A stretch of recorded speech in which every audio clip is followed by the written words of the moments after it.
Hello friends, Pandian store serial இனி வரப்போகிற எபிசோட்ஸ்க்கான review தான் பார்க்க போகிறோம். அடுத்தடுத்த சுவாரஸ்யங்களை தெரிஞ்சுக்கிறதுக்கு இந்த வீடியோவை ஸ்கிப் பண்ணாமல் கடைசி வரைக்கும் பாருங்கள். பாண்டியன் குடும்பத்தில் இருக்கிற எல்லாருமே சரவணனை நினச்சி ரொம்பவே ஃபீல் பண்ணிக்கிட்டு இருக்காங்க. நம்ம பாண்டியன் இருந்துட்டு, டே சரவணா, உன்னோட வாழ்க்கையை நானே கெடுத்துட்டேனேடா, என்ன மன்னிச்சிருடா அப்படின்னு சொல்லிட்டு ரொம்பவே ஃபீல் பண்ணி சொல்லவும், இதை கேட்டு சரவணன் இருந்துட்டு, இங்கே பாருங்கப்பா, என்னோட வாழ்க்கை நல்லா இருக்கணுன்றதுக்காக தான் எனக்கு கல்யாணம் பண்ணி வச்சிங்க.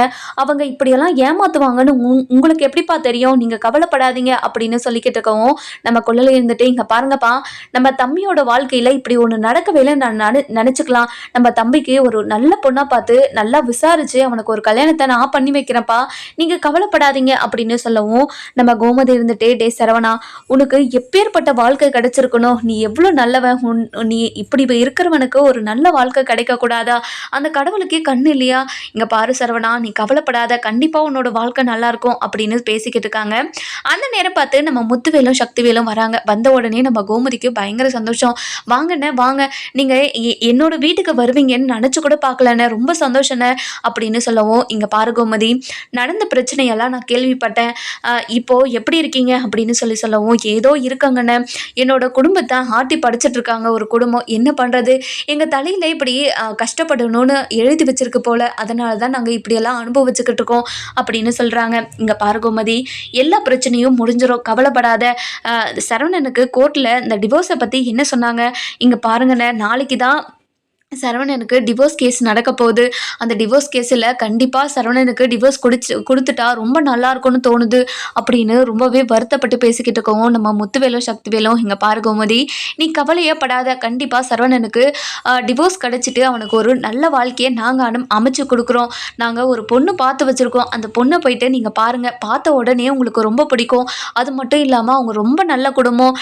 சரவணன் வாழ்க்கையில் என்னென்ன நடந்துச்சுன்னு சொல்லிட்டு எல்லாமே அவங்கக்கிட்ட சொல்லிட்டேன் நான், ஒரு தடவை அவங்கள போய் பார்த்துட்டு வந்துடலாமா கோமதி அப்படின்னு சொல்லவும், இதை கேட்டுட்டு நம்ம, அதாவது பாண்டியனுக்கும் சரி கோமதிக்கும் சரி ஒரு மாதிரி பழனி வாழ்க்கையில் நடந்த மாதிரி இந்த மாதிரி ஏதாச்சும் சதி பண்ணுவாங்களோ அப்படின்னு யோசிக்கிறாங்க. இங்கே பாரு கோமதி, உன்னோட பையனுக்கு நல்லது நினச்சி தான் இதை பண்ணியிருக்கோம்.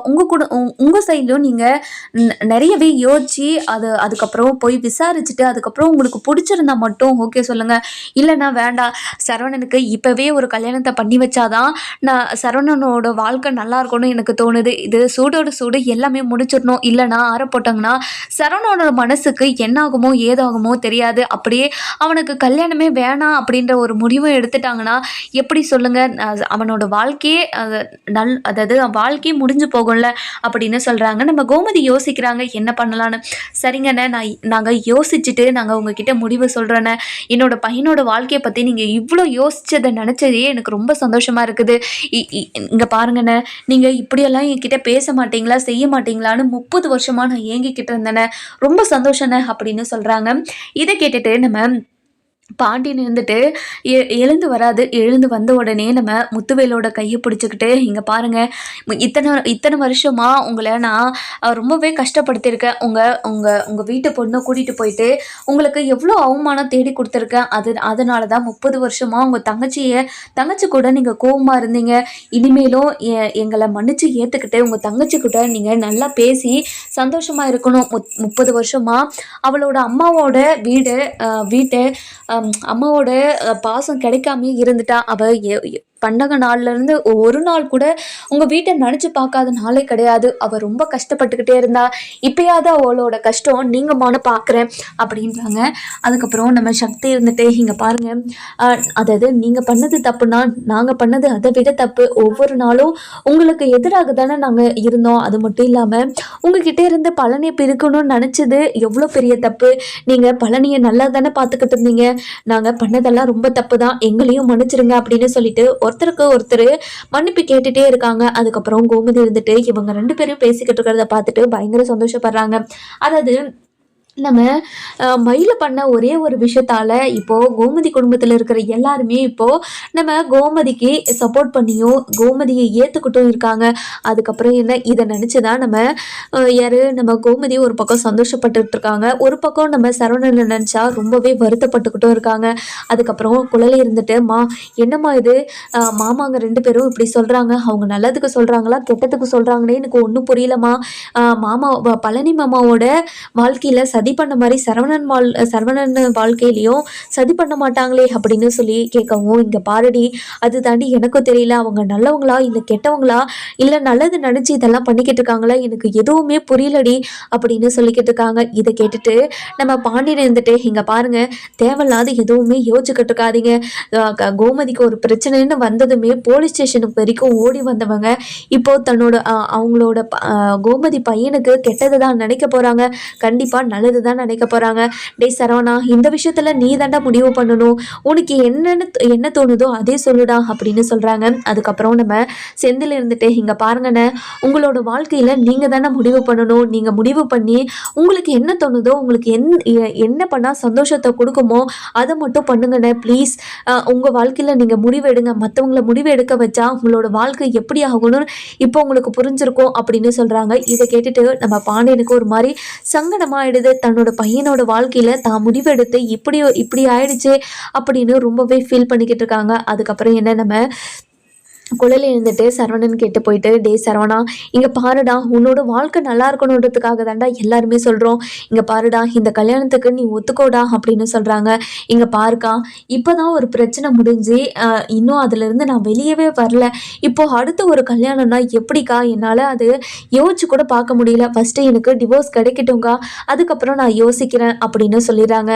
அதுக்கப்புறம் என்ன, நம்ம அதாவது குழல் இருந்துட்டு, இங்கே பாருடா சரவணா, நாளைக்கு தானே உனக்கு டிவோர்ஸ் கேஸ் நடக்க போகுது, நாளைக்கு முடிவு தெரிஞ்ச உடனே எனக்கு ஒரு முடிவு சொல்றியாடா அப்படின்னு சொல்லி கேட்குறாங்க.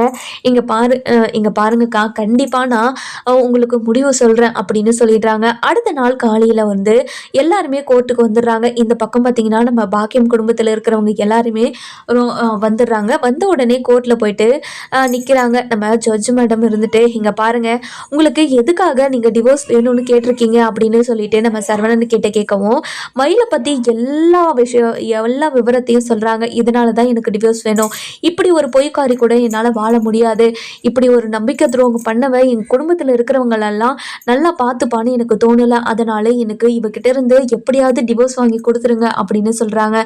இந்த பக்கம் பார்த்தீங்கன்னா நம்ம மயில் இருந்துட்டு, இங்கே பாருங்கள் சார், நான் பண்ணதெல்லாம் தப்பு தான், நான் பண்ணதெல்லாம் தப்புன்னு நான் உணர்ந்துட்டேன், அது மட்டும் இல்லாமல் என்னோட வாழ்க்கையில் மாமாவை விட வேறு யாருக்கும் யாரையும் நான் அவ்வளோவா நான் விரும்பவே கிடையாது, என்னோட மாமா இல்லைன்னா என்னால் இருக்கவே முடியாது, என் மாமா கூட எப்படியாவது சேர்த்து வச்சிருங்க அப்படின்னு சொல்லிட்டு ஒரே காரணத்தை சொல்லிக்கிட்டே இருக்காங்க. அதுக்கப்புறம் ஜட்ஜ் வந்துட்டு, இங்கே பாருங்கம்மா, நீங்கள் வேணும்னு சொல்கிறதுக்கு ஒரு காரணம் தான் வச்சுருக்கீங்க, ஆனால் அவர் வேணான்னு சொல்கிறதுக்கு பல காரணம் சொல்கிறாரு, அது மட்டும் இல்லாமல் அந்த காரணம் எல்லாமே நியாயமான காரணமாக இருக்குது அப்படின்னு சொல்லவும், இதை கேட்ட நம்ம மயில் இருந்துட்டு, இங்கே பாருங்கள் சார், நாங்கள் பண்ணதெல்லாம் தப்பு தான், என்னோட அம்மா என்னோட வாழ்க்கையை காப்பாற்றணுன்றதுக்காக முட்டாள்தனமாக ஏதேதோ பண்ணி வச்சு என்னோட வாழ்க்கையை இந்த நிலைமைக்கு கொண்டு வந்து நிறுத்திட்டாங்க. இப்போ என்னோட வாழ்க்கையை காப்பாற்றுறதுக்காக நான் என்ன பண்ணுறது ஏது பண்ணுறதுன்னு எனக்கு ஒன்றுமே புரிய மாட்டேங்குது.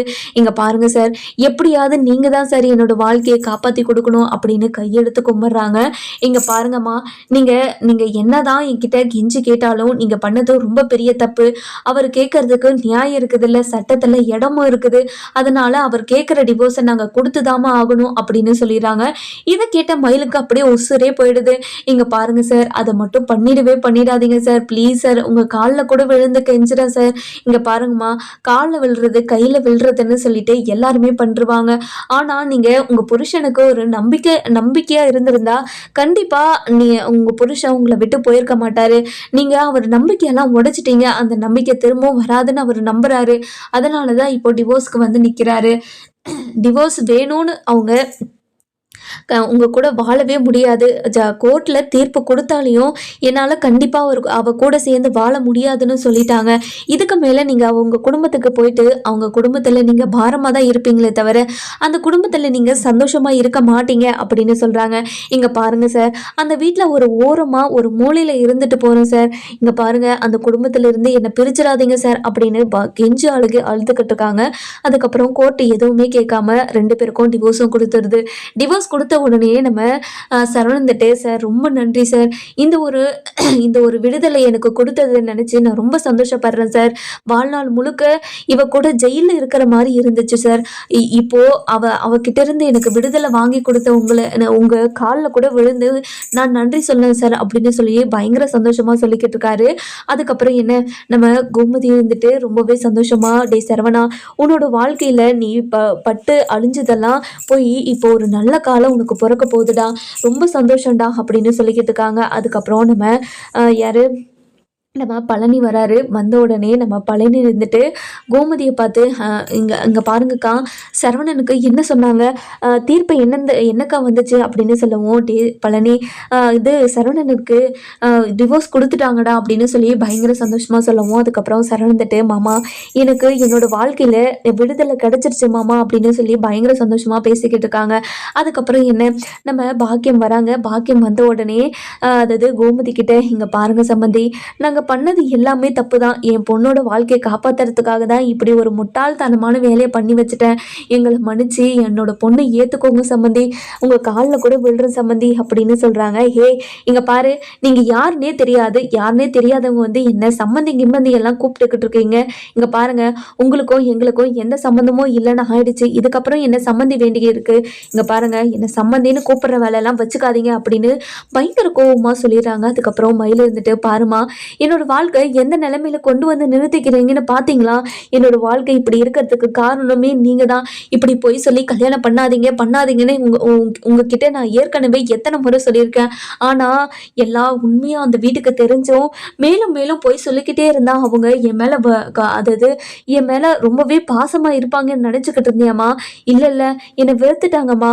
கொஞ்சம் நஞ்சமாவது அவங்க என் மேலே இறக்கமாவது வச்சுருந்துருப்பாங்க. அது கூட இல்லாமல் பண்ணிட்டியம்மா. இப்போது உனக்கு ரொம்ப சந்தோஷமாக எல்லா அம்மாவும் தன்னோட பொண்ணோட அதாவது பசங்களோட வாழ்க்கை நல்லா இருக்கணும்னு நினச்சி என்னென்னமோ பண்ணிக்கிட்டு இருக்காங்க. ஆனால் நீ என்னோட வாழ்க்கையை அடியோட குழி தோண்டி புதைச்சிட்டியம்மா. இப்போ சந்தோஷமாம்மா உனக்கு அப்படின்னு சொல்லவும், இதை கேட்டுட்டு நம்ம கோமதி இருந்துட்டு பயங்கரமாக கோவப்பட்டு அந்த இடத்த விட்டு சரவணனை கூட்டிகிட்டு போயிடுறாங்க. கூட்டிகிட்டு போன உடனே நம்ம மயில் இருந்துட்டு ஓடி போயிட்டு சரவணன்கிட்ட, இங்கே பாருங்க மாமா, என்னை விட்டுட்டு நீங்கள் வேற கல்யாணம் பண்ணிடாதீங்க மாமா. எப்போவுமே நீங்கள் மட்டும்தான் எனக்கு புருஷன், நான் மட்டும்தான் உங்களுக்கு பொண்டாட்டி மாமா. ப்ளீஸ் மாமா, இதை மட்டும் நீங்கள் பண்ணிடாதீங்க. எனக்கு துரோகம் பண்ண மாட்டீங்கன்னு நான் நம்புகிறேன் அப்படின்னு சொல்லவும், இதை கேட்டுட்டு நம்ம சரவணனுக்கு பயங்கர கோவம் வந்துடுது.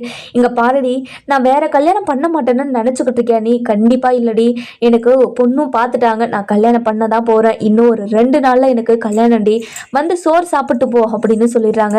இது கேட்டுட்டு மயிலுக்கு உயிரியே போயிடுது. இங்கே பாருங்க மாமா, இதை மட்டும் பண்ணிடாதீங்க மாமா. நான் என்னை பார்த்தா உங்களுக்கு பாவமா இல்லையா?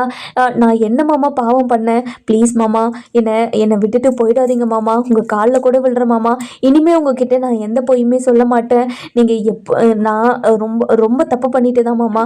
நீங்கள் என்ன தண்டனை வேணாலும் கொடுங்க, என்னை அடிங்க, இல்லை உங்கள் கையாலே என்னை சாகவடிக்கணும்னு நினச்சா கூட என்னை சாவடிச்சுக்கோங்க ப்ளீஸுங்க. எதாக இருந்தாலும் நீங்கள் எனக்கு பண்ணணுங்க ப்ளீஸுங்க அப்படின்னு சொல்லி கெஞ்சிக்கிட்டே இருக்கவும், அதுக்கப்புறம் நம்ம கோமதி இருந்துட்டு, இங்கே பாருட சரவணா, எதுக்காக மற்றவங்க கூட எல்லாம் நம்ம பேசிக்கிட்டு இருக்கணும், வாட சரவணா நம்ம போகலாம் அப்படின்னு சொல்லி கூட்டிகிட்டு போயிடுறாங்க. அதுக்கப்புறம் நம்ம மயில் இருந்துட்டு தலையை அடிச்சுக்கிட்டு கோர்ட் வாசல்லையே உட்காந்து கதறுன்னு கதறிட்டே இருக்காங்க. இன்னொரு பக்கம் பார்த்தீங்கன்னா நம்ம கோமதி கிட்ட சரவணன் இருந்துட்டு, இங்கே பாருங்கம்மா, நீங்கள் எனக்கு பொண்ணு பார்த்து இருக்கீங்கன்னு சொன்னீங்கல்ல, எனக்கு அந்த கல்யாணத்தில் முழு சம்மந்தமா, எனக்கு கல்யாணத்துக்கு ஏற்பாடு பண்ணுங்க அப்படின்னு சொல்லிடுறாங்க. சரவணா, என்னடா சொல்கிற நீ? இங்கே பாருங்கம்மா, நான் உண்மையை தான் சொல்கிறேன். எனக்கு மட்டும் கல்யாணம் ஆகலைன்னா கண்டிப்பாக அவள் என்னை டார்ச்சர் பண்ணிக்கிட்டே இருப்பாள். அவள் தொல்லை என்னால் தாங்க முடியாதுமா.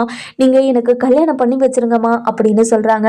அதுக்கப்புறம் நம்ம கோமதி இருந்துட்டு, சரிடா சரவணா, அந்த குடும்பத்தில் இருக்கிறவங்கெல்லாம் நல்லவங்களா கெட்டவங்களான்னு நல்லா விசாரிச்சுட்டு நான் உன்கிட்ட சொல்கிறேன்டா. பொண்ணோட ஃபோட்டோ கொடுக்குறேன், உனக்கு பொண்ணை பிடிச்சிருந்தா மட்டும் கல்யாணத்துக்கு ஓகே சொல்லுடா அப்படின்னு சொல்கிறாங்க. சரிடா, சரிம்மா அப்படின்னு நம்ம சரவணன் ஒரு பக்கம் சொல்லிடுறாங்க. அதுக்கப்புறம் நம்ம கோமதி இருந்துட்டு முத்துவேல் வீட்டுக்கு போகிறாங்க. போன உடனே நம்ம கோமதி இருந்துட்டு அண்ணன் அண்ணன் வெளியே வாங்கண்ணே அப்படின்னு சொல்லிட்டு வெளியே நின்றுக்கிட்டே கூப்பிட்டுக்கிட்டு இருக்காங்க. அதுக்கப்புறம் காந்திமதி வராங்க. வந்த உடனே என்ன கோமதி வெளியவே நின்றுட்டு இருக்க, உள்ள வா கோமதி, வா கோமதி அப்படின்னு சொல்லி கூப்பிடவும் இல்லம்மா அண்ணனுங்க அப்படின்னு சொல்லிட்டு மலிப்புக்கிட்டே நின்றுக்கிட்டே இருக்காங்க. அந்த நேரம் பார்த்து நம்ம யாரும் முத்துவேலும் சக்திவேலும் வராங்க. வந்த உடனே நம்ம கோமதி இருந்துட்டு கோமதியை பார்த்துட்டு கோமதி வா கோமதி, ஏன் வெளியவே நின்றுட்டுருக்க, வா அப்படின்னு சொல்லி உள்ளே கூப்பிட்றாங்க. அண்ணன் நீங்களும் அண்ணன் என்னை உள்ளே கூப்பிட்றீங்க, 30 வருஷத்துக்கு மேலே ஆகுதுன்னு நான் இந்த வீட்டுக்கு வந்து இப்போது நான் உள்ளே வரப்போகிறத நினச்சி நான் ரொம்ப சந்தோஷப்படுறேன்னு. அண்ணன் உங்ககிட்ட நான் ஒரு விஷயத்த சொல்லிட்டு போகலான்னு தானே வந்தேன். நீங்கள் ஒரு பொண்ணு பார்த்துருக்கீங்கன்னு சொன்னீங்களண்ணே, அவங்க அட்ரஸு ஃபோட்டோ ஏதாச்சும் இருந்தால் சொல்கிறீங்களாண்ணே அப்படின்னு சொல்கிறாங்க. என்ன கோமதி, உங்கள் பையனுக்கு இந்த பொண்ணை கல்யாணம் பண்ணிக்கிறதுக்கு ஓகேவா? ரொம்ப நல்லா இருக்கு பொண்ணும் நல்லா இருக்கு, பொண்ணோட கேரக்டர் எல்லாத்தையும் நான் விசாரிச்சுட்டேன், எல்லாமே ரொம்ப நல்லா இருக்கு. நீங்களும் உங்களோட சைட்லையும் விசாரிச்சுட்டு இந்த கல்யாணத்தை பண்ணி வைங்க, கண்டிப்பா உங்க பையன் வாழ்க்கை நல்லா இருக்கும் அப்படின்னு நம்ம முத்துவேலும் சரி சக்திவேலும் சொல்லிக்கிட்டு இருக்காங்க. அதுக்கப்புறம் அதாவது கோமதி இருந்துட்டு சரிங்கண்ணே அப்படின்னு சொல்லி போட்டோயும் அட்ரஸையும் வாங்கிட்டு வீட்டுக்கு போறாங்க. வீட்டுக்கு போன உடனே நம்ம பாண்டியன் கிட்ட இங்க பாருங்க, நம்ம பையனுக்கு கல்யாணத்துக்கு ஓகே சொல்லிட்டான், அதனால அண்ணனுங்கிட்ட போயிட்டு ஃபோட்டோவையும் அது மட்டும் இல்லாமல் அவங்க அட்ரஸையும் வாங்கிட்டு வந்திருக்கேன். உங்கள் சைடில் போயிட்டு விசாரிச்சுட்டு வந்துடுங்க. நானும் பசங்க கிட்ட கொடுத்து இன்னொரு பக்கமும் விசாரிக்க சொல்கிறேன். எல்லா பக்கமும் விசாரிச்சுட்டு நல்லா இருந்தால் மட்டும் நாம் இந்த குடும்பத்தில் சம்மந்தம் வச்சுக்கலாங்க அப்படின்னு சொல்கிறாங்க. அதுக்கப்புறம் என்ன, நம்ம செந்தில் ஒரு பக்கம், கதிர் ஒரு பக்கம், பாண்டியன் ஒரு பக்கம், ஒன்று அந்த குடும்பத்தை பற்றி எல்லா பக்கமும் விசாரிச்சுக்கிட்டே இருக்காங்க. பொண்ணு ஃபோட்டோவும் கொடுத்து நம்ம சரவணன் கிட்ட கொடுத்துட்டு பார்க்க சொல்கிறாங்க.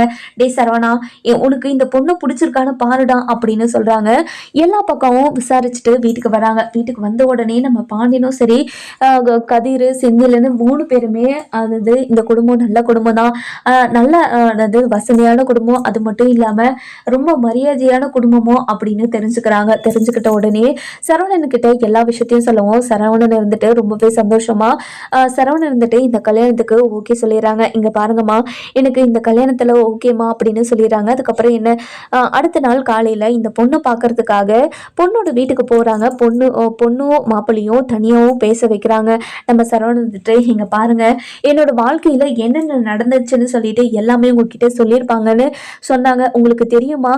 உங்களுக்கு தெரியலன்னா நானே உங்ககிட்ட சொல்றேன் அப்படின்னு சொல்லி கேட்குறாங்க. இங்க பாருங்க, உங்க வாழ்க்கையில என்னென்ன நடந்துச்சுன்னு சொல்லிட்டு எல்லாமே எனக்கு தெரிஞ்சதுனால தான் இந்த கல்யாணத்துக்கு நான் ஓகேவே சொன்னேன். எதனால தெரியுமா?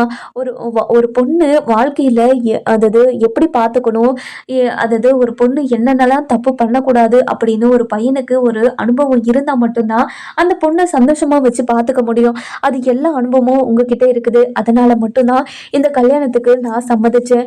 இங்க அந்த பொண்ணு ஃப்யூச்சரில் அந்த பொண்ணு என்கிட்ட வந்து சண்டை போட்டால் நீ என்னென்னு சொல்லுவேன் அப்படின்னு சொல்லி அந்த பொண்ணுக்கிட்ட கேட்கவும் அந்த பொண்ணு வந்துட்டு இங்கே பாருங்கள், கண்டிப்பாக அந்த பொண்ணு உங்ககிட்ட வந்து சண்டை போட்டால் நான் உங்களுக்காக நான் பேசுவேங்க, கண்டிப்பாக பேசுவேன், நீங்கள் கவலையே படாதீங்க, உங்களை ரொம்ப சந்தோஷமாக பார்த்துப்பேன் அப்படின்னு சொல்கிறாங்க.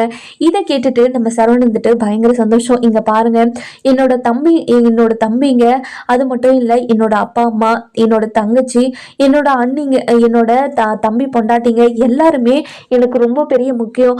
அவங்களுக்காக நான் என்ன வேணாலும் பண்ணுவேன். அவங்கள நீங்க எதுவுமே சொல்லக்கூடாது அப்படின்னு சொல்றாங்க. இங்க பாருங்க, என் மேல எந்த ஒரு தப்பும் இல்லைன்னா கண்டிப்பா நான் அதாவது என் மேல தப்பு இருந்தா கண்டிப்பா நான் அமைதியா இருப்பேன். என் மேல தப்பு இல்லாம யாராச்சும் ஏதாச்சும் என்கிட்ட சொன்னாங்கன்னா எனக்கு கோவம் வரும். என்னோட குடும்பத்துல இருக்கிறவங்க எல்லாம் அப்படி இல்லை, கண்டிப்பா உங்களை தங்க போலதான் பார்த்துப்பாங்க அப்படின்னு 2 பேருமே பேசி முடிவு பண்ணிக்கிறாங்க.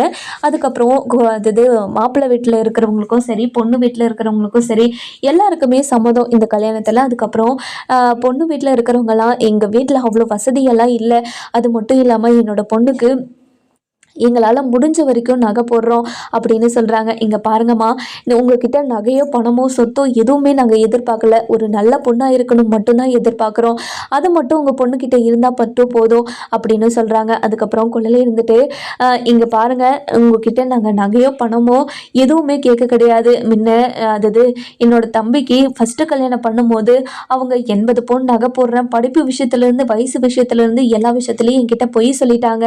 அது மட்டும் இல்லாமல் என் குடும்பத்தையே போலீஸ் ஸ்டேஷனுக்கு வரையும் போய் நிப்பாட்டிட்டாங்க. அந்த மாதிரி நீங்கள் எதுவுமே பொய் சொல்ல வேண்டிய அவசியமே இல்லை. நீங்கள் உண்மையே சொல்லுங்கள். உங்களால் போட முடிஞ்சதை போடுங்க. அப்படி இல்லையா நீங்கள் போடாதீங்க. என்னோட அம்மாவும் சரி என்னோட அப்பாவும் சரி உங்கள் பொண்ணை ராணி மாதிரி பார்த்துப்பாங்க. நீங்கள் நகை போட்டுட்டு வரதை வச்சு தான் என்னோட குடும்பத்தில் ரொம்ப மரியாதையாக நடத்துவாங்கன்னு மட்டும் நினச்சி பார்க்காதீங்க. அதெல்லாம் ஒன்றுமே கிடையாது. என் குடும்பத்தில் இருக்கிற எல்லாருமே உங்களை ரொம்ப சந்தோஷமாக பார்த்துப்பாங்க அப்படின்னு சொல்கிறாங்க. அதுக்கப்புறம் என்ன, எல்லாருமே பயங்கர சந்தோஷமாக இந்த கல்யாணத்துக்கு ஒத்துக்கிறாங்க. இந்த பக்கம் பார்த்தீங்கன்னா நம்ம பாக்கியம் இருந்துட்டு சரவணனுக்கு இன்னொரு கல்யாணம் ஏற்பாடு பண்ணியிருக்கிறத அதாவது கேள்விப்பட்டுடுறாங்க. பட்ட உடனே நம்ம பாக்கியம் இருந்துட்டு மானியத்துக்கிட்ட இங்கே பாருங்கள், மாப்பிள்ளைக்கு இன்னொரு கல்யாணம் பண்ண ஏற்பாடு பண்ணிட்டாங்களாங்க. நம்ம என்னங்க பண்ணுறது, நம்ம பொண்ணோட வாழ்க்கை இப்படி ஆயிடுச்சுங்களேங்க. நம்ம பொண்ணு இனிமேல் எப்படி தலை நிமிர்ந்து நடக்க போகிறான்னு எனக்கு ஒன்றும் புரியல. நம்ம பொண்ணோட வாழ்க்கையை நம்மளே கெடுத்துட்டோமேங்க அப்படின்னு நினச்சி ரொம்ப ஃபீல் பண்ணிக்கிட்டு உக்காந்துக்கிட்டு இருக்காங்க. அதுக்கப்புறம் நம்ம மயில் வராரு. மயில் வந்து வராங்க. வந்த உடனே இங்கே பாருங்கம்மா, மாமாவுக்கு எப்படியாவது கல்யாணம் நடக்கிறத நிறுத்துங்கம்மா, மாமா எனக்கு வேணுமா ப்ளீஸ்மா அப்படின்னு சொல்லி கெஞ்சிக்கிட்டு இருக்கவும், இங்கே பாருடி மயில், உன்னோட வாழ்க்கை அவ்வளோதாண்டி. நீ நகை விஷயத்தில் போலீஸ் ஸ்டேஷனில் எதுவுமே சொல்லாமல் இருந்திருந்தனா கண்டிப்பாக அவங்க எப்படியாவது ஏதாவது பண்ணி உன்னை அந்த வீட்டுக்கு அனுப்பி வச்சிருப்பேன். ஆனால் நீ எதுவுமே கேட்காம இப்படி எல்லா பிள்ளையனையும் சொதப்பி விட்டுட்டே மயிலு அப்படின்னு சொல்லவும், இங்கே பாருங்கம்மா, பொய் சொன்னதுனால தானே நான் இந்த நிலமையில வந்து நிற்கிறேன். திரும்ப திரும்ப பொய் சொல்லிக்கிட்டே இருந்தால் எப்படிம்மா? இங்கே பாருமா, பொய் சொன்னால் மட்டும்தான் என்னோடய வாழ்க்கை நிலைக்கும்னா அப்படி ஒரு வாழ்க்கை எனக்கு வேண்டவே வேண்டாமா, நான் இப்படி இருந்திருக்கேம்மா அப்படின்னு சொல்லிடுறாங்க.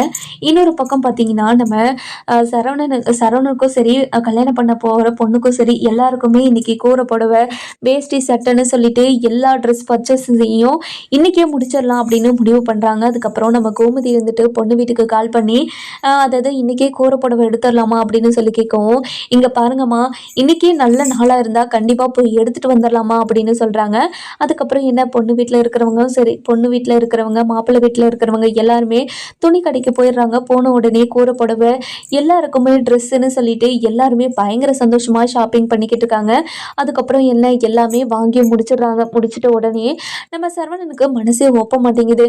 இப்போ தானே ஒரு கல்யாணத்தை பண்ணி அதிலிருந்து வெளியே வந்தோம், இன்னொரு கல்யாணத்தை பண்ணி அவங்க நம்மக்கிட்ட ஏதாச்சும் ஏமாத்திடுவாங்களோ செஞ்சிருவாங்களோ அப்படின்னு பயத்திலே இருக்காரு. அதுக்கப்புறம் அதாவது கல்யாணம் பண்ணிக்கிற பொண்ணு இருந்துட்டு, இங்கே பாருங்கள், நீங்கள் ஏதோ ஒரு மாதிரியாவே இருக்கீங்களே, என்னாச்சு உங்களுக்கு அப்படின்னு சொல்லி கேட்கவும், இங்கே பாருங்கள், எனக்கு கல்யாணத்தை நினச்சாவே ரொம்ப பயமாக இருக்குது.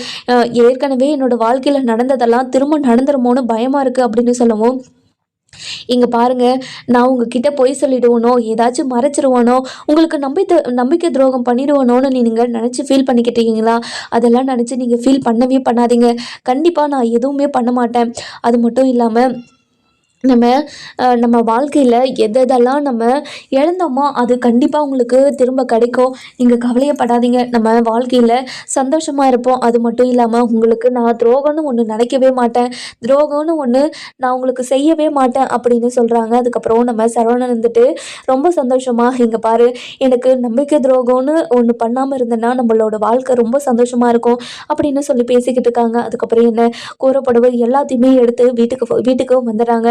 வீட்டுக்கு வந்த உடனே நம்ம கதிரும் செந்திலும் நம்ம சரவணன்கிட்ட போயிட்டு, இங்கே பாருங்கண்ணே, நீங்கள் அதாவது வீட்டில் இருக்கிறவங்க சொன்னதுனால தான் இந்த கல்யாணத்துக்கு ஒத்துக்கிட்டீங்களா, இல்லை நீங்களாம் பிடிச்சி ஒத்துக்கிட்டீங்களாண்ணா அப்படின்னு சொல்லி கேட்கவும், எதனால் இதெல்லாம் கேட்குறீங்க அப்படின்னு சொல்லி கேட்கவும், அதுக்கப்புறம் நம்ம சரவணன் வந்துட்டு பயங்கர சந்தோஷத்தோட, இங்கே பாருங்கள், என்னோடய வாழ்க்கையில் இப்படி ஒரு கல்யாணத்தை அதை பண்ணியிருக்கவே மாட்டேன் நான். அது மட்டும் இல்லாமல் பொண்ணுக்கிட்ட நான் எல்லாமே பேசிட்டேன், எனக்கு எல்லாமே பிடிச்சதுனால தான் இந்த கல்யாணத்துக்கு நான் ஒத்துக்கிட்டு இருந்தேன் அப்படின்னு சொல்கிறாங்க. அதுக்கப்புறம் என்ன, நம்ம சரவணன் வந்துட்டு ரொம்ப சந்தோஷப்படுறாங்க. அதுக்கப்புறம் செந்தில் இருந்துட்டு, இங்கே பாருங்கண்ணே, நீங்கள் கவலையப்படாதீங்க, கண்டிப்பாக இந்த வாழ்க்கை உங்களுக்கு சந்தோஷமாக அமையும். நீங்கள் இந்த வாழ்க்கையில் சந்தோஷமே ரொம்ப சந்தோஷமாக இருக்க இருக்கிறது இந்த வாழ்க்கையில் நீங்கள் அனுபவிப்பீங்க பாருங்கண்ணா அப்படின்னு சொல்கிறாங்க. இன்னொரு பக்கம் பார்த்தீங்கன்னா நம்ம மயில் இருந்துட்டு ரொம்பவே மனசு வருத்தப்பட்டு பாண்டியன் வீட்டுக்கு வராங்க. வந்த உடனேயே நம்ம பாண்டியன் குடும்பத்தில் இருக்கிறவங்க எல்லாருமே மயிலை பார்த்துட்டு ரொம்பவே கோவத்தோட நம்ம குழலி வராங்க. வந்த உடனே எங்கடி வந்த, யாரடி நீ, எதுக்காகடி இந்த வாசப்படியை மிதிக்கிற நீ உங்களுக்கும் எங்களுக்கும் எந்த சம்மந்தமும் இல்லைன்னு சொல்லிட்டு கோர்ட்லேயே தீர்ப்பு கொடுத்துட்டாங்களடி, அப்படி இருந்தோம் எதுக்காகடி என்னோட வீட்டுக்கு வந்த, என்னோட வீட்டை விட்டு போடி அப்படின்னு சொல்லிட்டு துரத்துறாங்க. இங்கே பாருங்க நீ எதுக்காக நீ என்னை துரத்தி விடுறீங்க, என்னோட வாழ்க்கையில இருந்து என்னோட மாமாவை பிரிக்காதீங்க நீ, நான் கண்டிப்பாக இனிமேல் மாமாவுக்கு துரோகம் பண்ண மாட்டேன், மாமாவுக்கு ஒரு நல்ல பொண்டாட்டியே இருக்கேன், ப்ளீஸுங்க நீ என்னையும் மாமாவையும் பிரிச்சிடாதீங்க நீ, மாமா மட்டும் என்னை விட்டுட்டு போயிட்டாங்கன்னா கண்டிப்பாக நான் இந்த உலகத்திலே இருக்க மாட்டேன் நீ, இங்கே பாருடி நீ செத்தா சாவு, சாவா கட்டி இரு, அது எதுவுமே இங்கே பண்ணிடாத, உங்கள் வீட்டுக்கு போயிட்டு பண்ணிக்கோ சரியா, இதுலேயும் எங்கள் வீட்டில் இருக்கிறவங்க எல்லாரையும் ஜெயிலுக்கு அனுப்பலான்னு பார்க்குறியாடி, என்னோட குடும்பத்தில் இருக்கிறவங்களெல்லாம் கஷ்டப்படுத்துறது பத்தாதான், இனிமேலும் நீங்கள் இந்த குடும்பத்தை என்ன பண்ணலான்னு இருக்கீங்க, என்னோட தம்பி வாழ்க்கையில் இப்போ தான் ஒரு நல்லது நடக்க போகுது, அது உனக்கு பொறுக்கலையாடி, என்னோட தம்பி சந்தோஷமாகவே இருக்கக்கூடாதுன்னு நினச்சிக்கிட்டு இருக்கியாடி அப்படின்னு பயங்கர கடுப்பாக பேசிக்கிட்டு இருக்கோம். அதுக்கப்புறம் மயில் இருந்துட்டு இங்கே பாருங்க நீ இந்த கல்யாணத்தை நான் நடக்கவே விட மாட்டேன், என்னோட மாமா எனக்கு மட்டும்தான், என்னோட மாமாவை யாருக்காகவும் எதுக்காகவும் நான் விட்டு கொடுக்கவே மாட்டேன், இங்கே பாருடி உனக்கு புரியுதா இல்லையா, உனக்கும் அவனுக்கும் டிவோர்ஸ் ஆகிடுச்சு, டிவோர்ஸ் ஆனதுனால உங்களுக்கும் அவனுக்கும் எந்த சம்மந்தமும் இல்லை அப்படின்னு சொல்லிடுறாங்க. நம்ம மயில இருந்துட்டு சரவணன் வாழ்க்கையில் ஒரு நல்லது நடக்கணும்னு நினைப்பாங்களா இல்லை என்ன பண்ணுவாங்கன்னு வரவே